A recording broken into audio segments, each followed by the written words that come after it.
Can you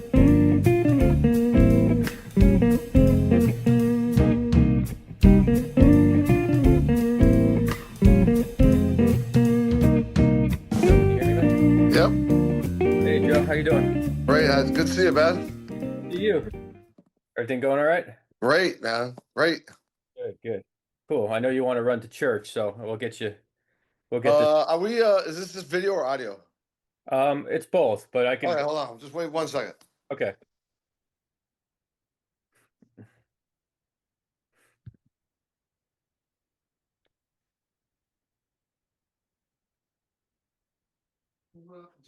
Hold on. Sorry. No, you're good. You're good.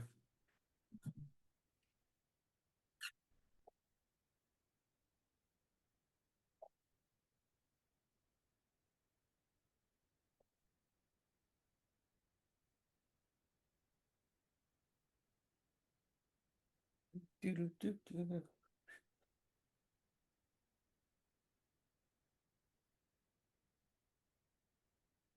Yeah. You look way better than me, man. A little better. A little better. A little better. I'm dealing with, well, you wouldn't understand this. You're a runner, right? Still doing. Yeah. Yeah. So I broke my big toe Oh running. shoot. Yeah, and I had to have surgery on it. So Oh man, I'm all messed up. that's messed up, man. Yeah, I've been having terrible knee problems, man. it's almost unavoidable, I think. Yeah, man. How'd you break it? I was doing something stupid. So I was running a race at in New Jersey at this place called Cheesequake State Park, Uh-huh. and it's like a hiking trail. I do this Yep. race every year, but everyone always falls. It's tough. Yeah. And I got through all the tough shit, and then at the end I caught it under a root and I just went flying. Oh shoot, man. Yeah, and then it healed all wrong, so they had to put a screw in a plate and the whole deal. Oh shoot, man. Yeah. I something happened where I was running.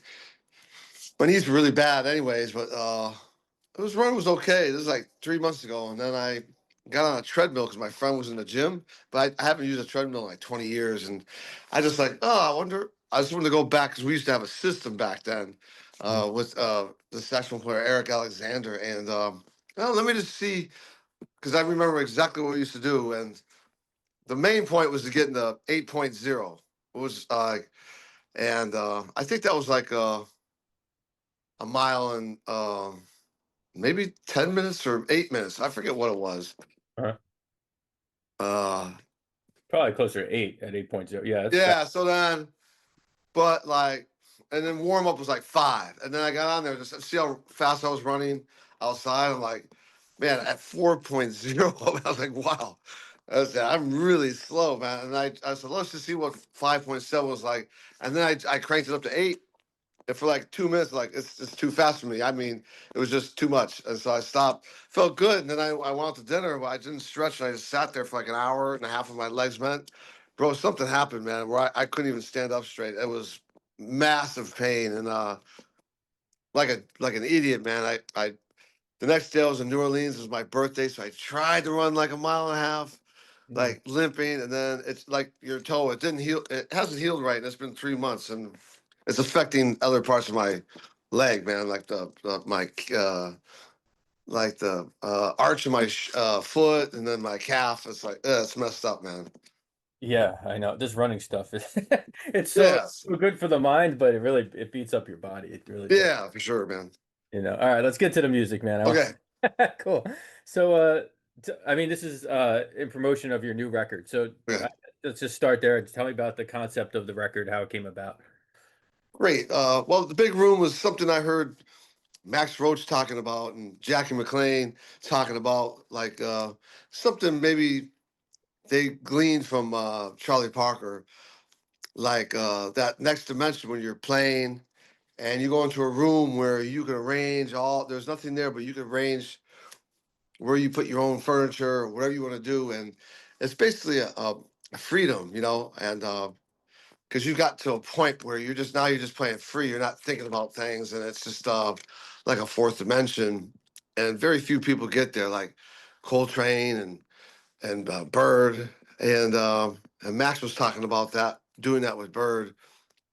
And I asked Billy Higgins once about how he played the way he played, how he smiled so much, and he said he was just really grateful that he'd be able to live and play free Mm, and just be his own self. And I didn't really understand at the time, but the older I got, obviously I felt it. And I spent so many years trying to play like Max Roach or trying to fit in with like trying to play with Cedar Walton or Phil, like trying to play following up Billy Higgins. And so you were trying to have play kind of you play like Billy, or I was trying to play a perfect Max Roach solo, and I never did, man. In 40 years of playing, I never played a perfect Max Roach solo.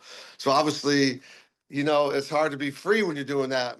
And so that's what that big room is all about, is getting to that place where you're just musically, mentally, emotionally, spiritually free to say what you mean and mean what you say. mm. Cool. Yeah, I've never heard that term in that context before, but Yeah. yeah, I mean, there is that beauty when you feel almost like disconnected from reality when you're playing, and it's like this organic thing that takes over, I imagine, right? I played once with Ron Carter for 4 nights, and we were so excited. So it was like 8 sets, and every tune he just played quarter notes, and which was great, man. But he was just pounding quarter notes into us. And the very last tune, he played this triplet, and he hit this note where it was just like everyone had to stop. It was so bad, and he was like, "Welcome to the big room," and I was like, "Oh man!" Like he opened up the door and showed us, and then closed it, and because we weren't ready for it. Right, And right. that was a I always remember that was such a great moment in my life, man. Uh, Him show me that, and you used to go see Jackie playing with Cedar and Billy, and they'd be playing like Lover or rhythm changes, and even David Williams talks about it. They would Billy and Jackie were getting such a rhythmic thing together. It'd be so intense that David would have to stop because it was just too much, man. And that's where they got to. And it was beyond whatever, um, it was just that next dimension, man, that they got to, that was beyond just practicing or rules, or you got to play this 2-5-1, or you can't play this here, or it was just everything was free, and it was swinging so hard. And I've always wanted to get there. So that's those are a couple of examples. Yeah, those are great examples. Mm. Yeah, I mean, the Ron Carter one alone. I mean, he was on the show, and yeah, I mean, he's like always a teacher in some ways, right? Oh, definitely. But it's subtle, and Hmm. I don't know him well or anything, but even in that hour-long conversation, I left there being like, he said one phrase and it just stuck with, like it's like, Yeah, definitely. oh man. So did you like title the album prior to recording, or you kind of felt like you achieved that big Rome concept through the No, I was definitely that was the concept, man. And I got people that would help me get there. And the first person, of course, was my friend Sarah Hanahan, who's from Massachusetts, Marlboro, and we've been playing together since COVID. And we've been doing a lot of traveling. And right before COVID, Jay, three of my big mentors have passed away. People I played with and based my life around. Harold Mabern and Harold Mabern, Pharaoh Sanders, and McCoy Tyner. And so to have that happen and them being gone and COVID shutting down, obviously you just have to reassess everything.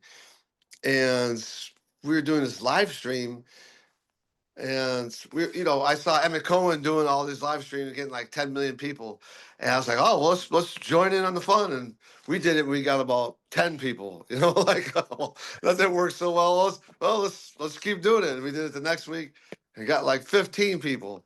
And I said, well, maybe in 50 years we'll get up to Emmett Cohen. And there was the last week we did it. There was this young girl holding this alto, and the way she was holding it, man. It looked like it was kind of like she was like sparring or something, or hitting the speed bag, and like it was like I liked the way she was holding the horn, and then she finally sat in and played, and it just evoked the spirits of Pharaoh Sanders, the sound, and playing with her, it gave me such energy and such inspiration. I just thought like playing with her was almost like playing with Pharoah Sanders, where when I played with Pharoah Sanders, I was able to play the way that it was just me. There was no like, oh, I'm playing with Pharaoh, so I'm going to use Max Roach as a reference point, or I'm playing with Cedar and I'm using what I heard Billy Higgins play, or I'm playing with Johnny Griffin, so I heard Kenny Washington doing this, so I'm going to do this. It was just playing with Pharaoh is just you're just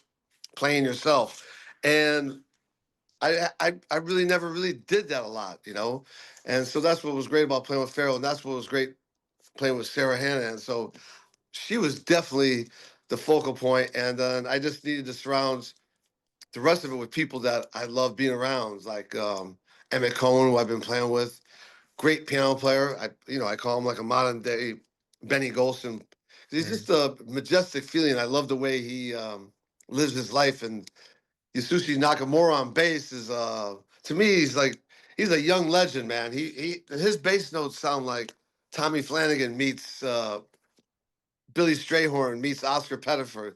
It's just royalty. The notes that come out. It's oh man, it reminds me of just listening to Tommy Flanagan playing the piano, and you can do anything you want with him on bass. And I really wanted this Joel Ross. I've been hearing about him and seen him on online and internet and stuff, and I never really met him, but I really loved the way where he was taking music, and he was a spiritual guy, and he would be the guy that would help me take some of my blinders off, and that's exactly what he did, man, and even more so, he was everything and more that I thought he'd be, and so it was a blessing for him to be there, and I just felt like. The only way I can equate it is like if you're going into a game seven, Celtics, Knicks or something, and Celtics 76ers, and you have the Celtics, you have Bill Russell in the middle, like, you feel pretty good about things. And that's what I felt about like Jeremy Pelt. Like, he's a pro's pro, man. So I just felt better having him there because, I admire him so much. Yeah, yeah, definitely. Yeah, you just answered all my questions. So I mean, you really have like these youthful players in Sarah and Joel who are, I don't know, are they even 30? I don't even know how. No, I don't think so. No. Well, Sarah's 26. I'm not sure about Joel. Yeah, I mean, I think he's pretty young as well, and then Yeah. Emmett's I think probably 30 in his mid 30s or something. So it's pretty interesting. And then Jeremy is Jeremy Pelt. Inevitably, he was my neighbor at I don't know if he would even remember, but at Berkeley, Oh, wow. he was in Oh, the great. he was in the dorm room next to me, so I would hear him. I'd hear him all the time, and Oh, that's awesome. he'd come and jump in on sessions and stuff. Oh, great. Yeah, so it's pretty wild. Cool, man. So and then in terms of like the material for the album, I only got to hear the three songs that were released so far on the SoundCloud. Hmm. So tell me about how you chose the material for the record. Well, I asked Sarah to write a tune basically in the concept of Big Room. She went to University of Hart where Jackie was, and he was the king of the big room. So I wanted him to I wanted her to evoke that spirit. And I never knew what she was going to write, but I knew it was going to be perfect. And it really was. It was the tone setter, man. And so that was no problem. And then Joel Ross sent me about 5 or 6 tunes, and I was able to choose two that I liked all of them. The great thing about this record is that it's a record. We made it like a vinyl, Mm, and as you know, guys our age, that's what we grew up on is vinyl, man. It was like it was a story. You had like 18 minutes on side A, and flip it over to side B. It was like it was a story from beginning, middle, and ends, and it all worked together, man. It all had a nice flow. And with CDs, sometimes there's like 10 songs on it, and there's no way you can get that same flow. It's just impossible. You start repeating ballads, you start repeating tempos, and so this one was perfect. So you could plan out. I mean, how many times did you listen to a side A and flip it over to side B and see what you're gonna get, and how it relates to each other, how tunes relate to each other. If right. you listen to milestones, like you're not just putting on Spotify and putting on Billy Boy. Billy Boy was placed like maybe number 6 in the record. And why was it placed there between what tunes, you know? It all, I mean, I love that sort of stuff or Love Supreme, Blue Train. So I knew if Asir was there, I wouldn't have come up with something by Joel Ross after that because he was going to really take us into a different place that we haven't really been. And so it worked out great with him. And then Pelt, I just, you know, every time you put on a record, I always, you put on the first tune, but you always try to find that blues, man. Like let's see, let's really see what's happening on this record. How are they playing on the blues? What's the blues? And so that was Jeremy Pelt's role to write me a blues, and then the last one would have been Emmett Cohen, and we've been playing this tune of his, and I just really loved it, man. It's just freewheeling, and I didn't have to think too much, and just really play and have a lot of energy. So that's how I came about. Just had the 4 people write certain tunes that I wanted to make the album like a real story from beginning to end. Oh, cool. Yeah. I mean, I'm not certain, but was there a tune of yours on here as well? I Oh know. yeah, a tune I wrote, Prime Time, and that was basically. I mean, I love Blue Note Records. I love Billy Higgins and Jackie and Harold Mabern, and so I kind of wrote that for Harold and Curtis Fuller, just that feeling, Hmm, and so that was like kind of a homage or an ode to those guys. cool. Yeah. And then where'd you record? We actually recorded at Smoke, and I just did it the week before with Eric Reed's record, and he's got himself a nice system up there, Paul Stash. And so it was nice because you're on stage, so you're not in any booth, you're not in the studio setting, you're actually in a club playing on the stage. So the sound is like you're playing a gig, but there's just no people there. And yeah, it was great. We did it in like 4 hours. It worked out. It was really cool. That was great to have these youngsters there because they had a lot of energy, man. They're very inspiring. Okay. Yeah, that makes sense because the tracks I heard definitely had a very like live energy to it, you Yeah. know. And it sounds really crisp. I mean, the quality is great, you know. Okay. Yeah, awesome, man. So you're gonna do probably some kind of a rollout for the record. Are you playing anywhere specific that you want people to know for this record? Well, I mean, I think it comes out in July, but I know. Well, yeah, I'm going to be on the road a ton. Well, I start this week at the Vanguard. That's Hmm. separate with Peter Bernstein and Kurt Rosenwinkel, a Oh, big guitar battle, yeah, yeah. and then I go on the road with Emmett Cohen for like 3 weeks. And but the main one would be for this record would be the first week in September. It's a little bit away at Smoke. So I think that's September 2nd through, I'll be very just clear. Okay. September 3rd through the 7th, and we'll all Okay, be there playing. So basically, that's the main one. Before then, I'll just be on the road with Emmett because he's got me working out there. that's nothing wrong with that, man. No, not at all. That's cool. And then aside from this record, I wanted to get your thoughts on Al Foster, who recently passed. I'm wondering if you had anything to add about that. Uh, Definitely, man. He was obviously like you, man. I probably saw him for the first time. I think it was with Joe Henderson in the '80s, Sure. the trio. I think it was probably Charlie Hayden, Joe Henderson, and I'd been listening to him on the Blue Mitchell record, "A Thing to Do," and I love that record. And then there was also a Dexter Gordon record called "Biting the Apple."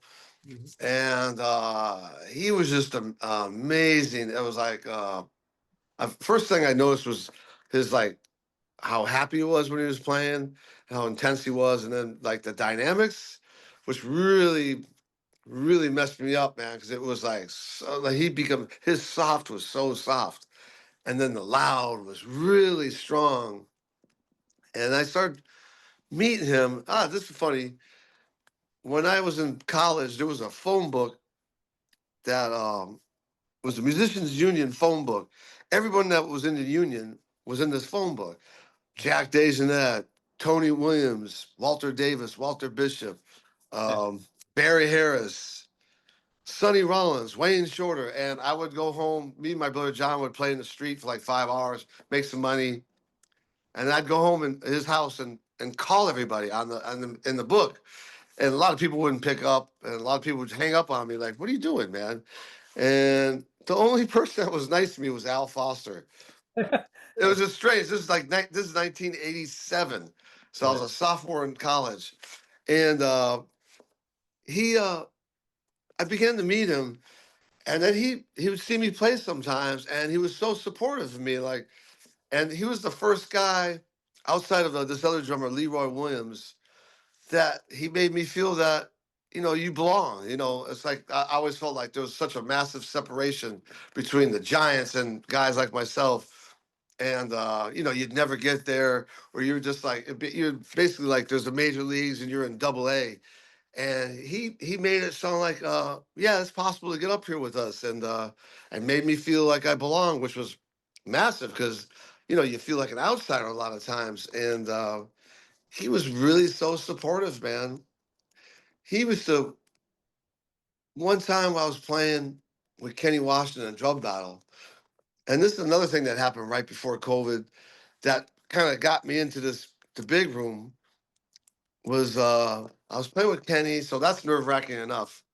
And Al came and sat. He would sit right next to me for like 3 sets. And so I'm like, oh man, I got Kenny on my right, and Al Foster is just sitting there right next. His head is right next to my hi hat. And then as he was leaving, he talked about, be true to yourself. And he just said it, and then he left. And I went home that night, and I was saying, man, I didn't even know what myself was. And I'm like, I could tell you about Max Roach or Billy Higgins, but what was myself, man? Be true to yourself, play yourself. And like a week later, Larry Willis, before he died, he said something about dare to be great. And so that happened, and then COVID hit.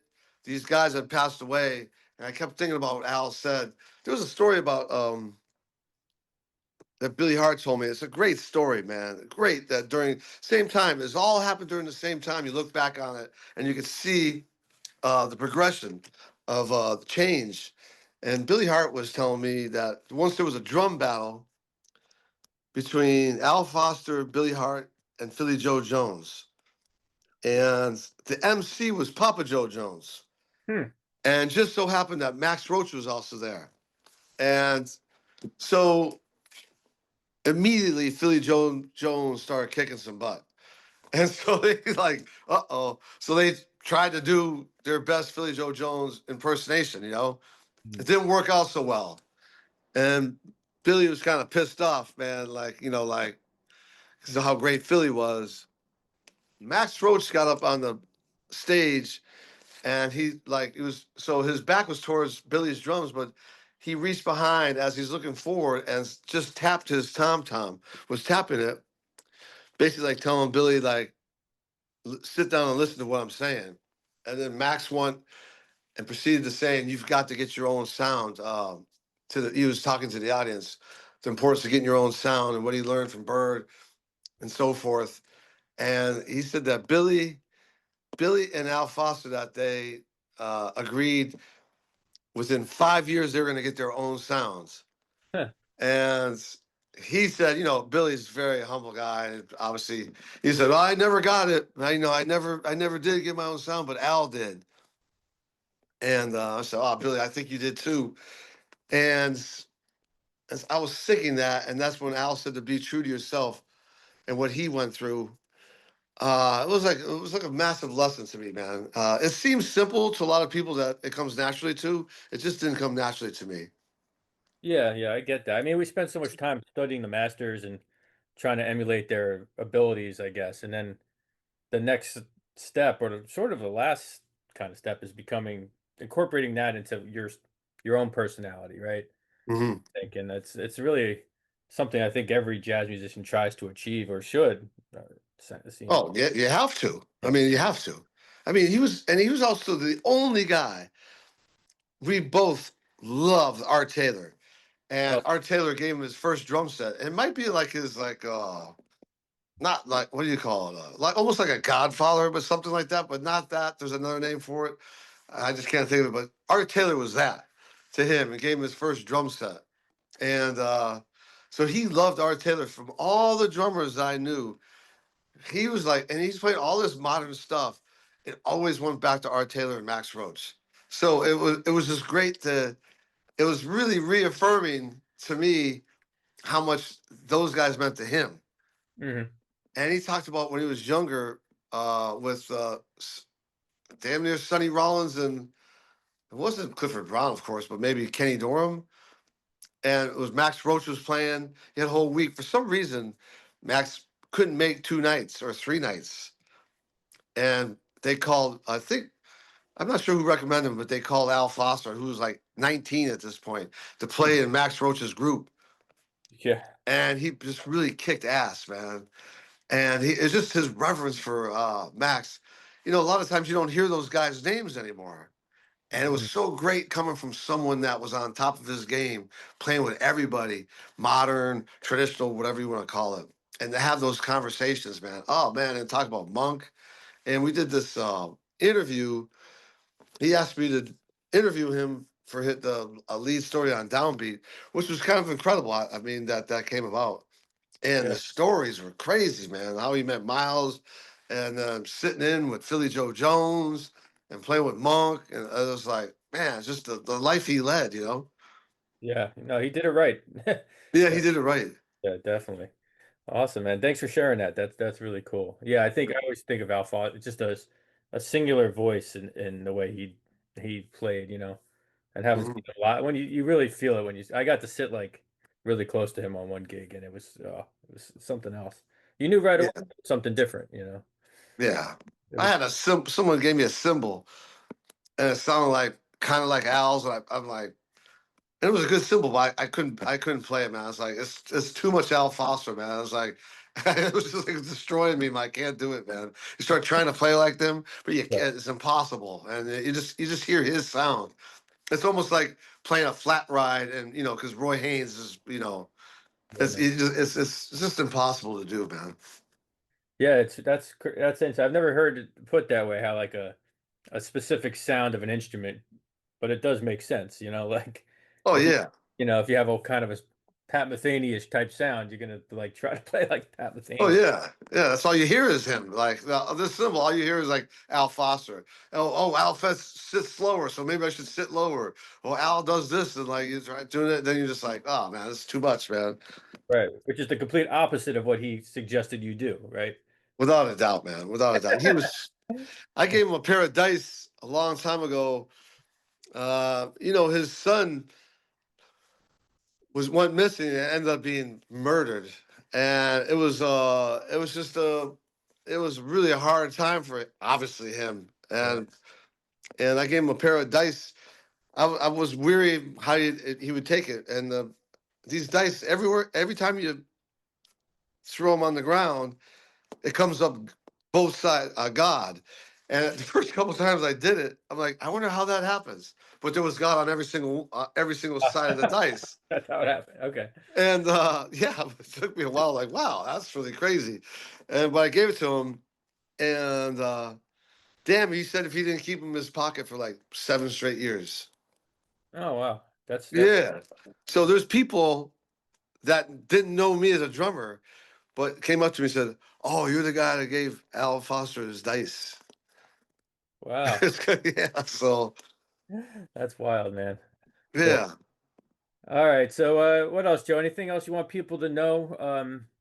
Specifically, I mean, I know everyone's going to go check out this new record. I'm going to make sure Oh, that that's great. the people who listen to me do. Right. Um, and hopefully we can get an article out of this one as well. I did suggest it to Downbeat. I'm waiting to see back what they say. That'd be nice. Yeah. Yeah. I mean, no, just I appreciate what you're doing and what you've done. And funny enough, man, today our interview from before came up. Oh, really? Where did you see it? I Just don't pop. know. It's just I because I hadn't seen it, and this morning it was on. It was just it came up like YouTube. Me and you talking like I don't know if it was a year ago today or 3 years ago today, but there it was, man. That's funny. Yeah, it's gotten good response. People like that one a lot. And Yeah, I mean, I guess no, there's nothing to say. It was just you know, I guess the most important thing is that like these guys like Billy talked about being grateful and free, and Al talked about being free. The same thing with Billy Hart. Art Taylor was saying the same thing, and I never really. Here's I'll leave it with this, man. During COVID, I started making like little videos to keep occupy my time, and I made a big video on Max Roach. And this is way before I knew on if you're doing videos on Instagram, it's got to be like 40 seconds. But this yeah, was like 2 hours and 10 minutes. right. And Cecil Bridgewater gave me an interview, the trumpet player that played with Max for 30 years.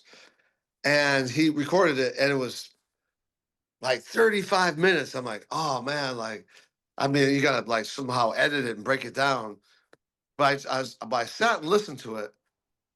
And Jay, man, it was like the best story that I ever heard in my life. It was a perfect beginning, middle, and end. And he never wavered. He never wandered off. He didn't stutter. It was just, it was really amazing, man. And I'm like, wow, that was like, it was like listening to like a Dostoevsky book, man. As I call him, like, wow, Cecil, that was amazing how you did that because I could have never done that. And he's like, it's really easy when you speak in the first person. And I'm like, wow, as simple as that is, man, it kind of blew me away. Like, trying to play like Max or Billy or trying to fill someone else's shoes. It's got, I mean, I'm 57 now, but it's gotten to the point where it's okay to be yourself, man. Like what you say, like me and you have a conversation now. I don't have to think about anyone else. We're just talking. And that's the way music should be, and just be free, and you're okay on your own, man. Like you're good enough. And I never really thought that, man. So it was always, even if I had great gigs, I always left me a little, man, I could have done better. Well, I sucked here, or I didn't do this right. Instead of just being free and being grateful that we have the opportunity of playing. And I never got that until now, man. So if I could pass anything on, it would be that. Because I had a lot of great people tell me that. Yeah, that's awesome. And I've heard other people say very similar things, and it seems to happen for people more around our age group where we start Yeah, to feel that way, and it's I can't say that necessarily I feel like I've completely achieved that myself, but I do notice that I'm not comparing myself to other things and not beating myself up as much on gigs. And right. and I'm noticing the musicians around me are responding differently to my playing. Oh, great. It's more because I think I'm just like I'm comfortable in myself, you know. I'm with you, man. I'm with you 100%. And it's such a cool thing, and I can't wait to see what that becomes. And now I'm like feeling comfortable as to say call up some of these people who I talk to on these podcasts and say, hey man, Mhm. let's get together and play, because they always invite me to do it, and Uh-huh. sometimes I do, but yeah, it's really it's a special thing, man. It's such a great language what we do. The, the, Without a doubt, man. I'm with you, man. I was watching this when Billy Higgins would play. His nickname was Smiling Billy Higgins. yeah, And these guys were cooking way before they got on their instruments. The instruments was just byproduct of who they were. They were cooking right when they walked in the door. Like when Billy would walk in or Art Taylor would walk in, your posture would get better. The conversation would get better. Your IQ would go from 640 to 780, like immediately just because they were there. Everything became, you listened more, spoke less, and then they'd smile, and his smile, the whole room gravitated towards him. And it was just amazing. As he was walking to the drums, all eyes were on him because that face and the light in his eyes. Even my mom loved him. I'm like, hey, mom, calm down, cool out, relax, and she's like, oh, I just love his smile. And man, and so like I've got to do something about that because I wasn't smiling. I was trying to like be all tough and I'm a serious guy. So I tried to start smiling while I was playing, and it was so forced. And people were like, "Man, you're freaking me out, man. You look like Frankenstein. Stop smiling, bro." Yeah. I'm like, I just gotta fake it until I make it. But then when I asked him, like, "How do you smile like that, man?" He's like, "I'm just so grateful to be free from all this stuff, just to be able to play. I live for these 2 sets that I'm playing." And I'm like, exactly, man. And so that's what I do now. Is like my whole day. I mean, I have 3 boys. They're a little bit older, 20, 18, and 15. The whole day is really preparing that when I get to play tonight at 7 o'clock, whatever the set is, my mind is free just to play. There's no worries. There's no, oh wow, man, I gotta fix this. It's like a heavyweight fight, man. And round one, the whole day is preparing to get that. That's why we run. To Yeah. get move a muscle, lose a thought. And it just helps out so much. Or meditate, go to church, reach out to people, practice. So when you get to that downbeat, man, you're free to go. I'm smiling much more, and people see it, man. At told me the drums, music, man, it's a visual thing. People like to see that. Oh yeah. No, that's great. That's great advice, man. Hmm. That's awesome. Well, Joe, it's always good to talk to you, man. I enjoy. Yeah, bro, I appreciate it, man. Yeah, and if you're ever visiting your brother, I'm right down the road. So Awesome. I'm gonna definitely go to the beach and come out and see you, man. cool. Sounds good, man. We'll talk soon, I hope. Hey, thanks for having me, buddy. All right. Good luck on the record. Thanks a lot. All right, appreciate it.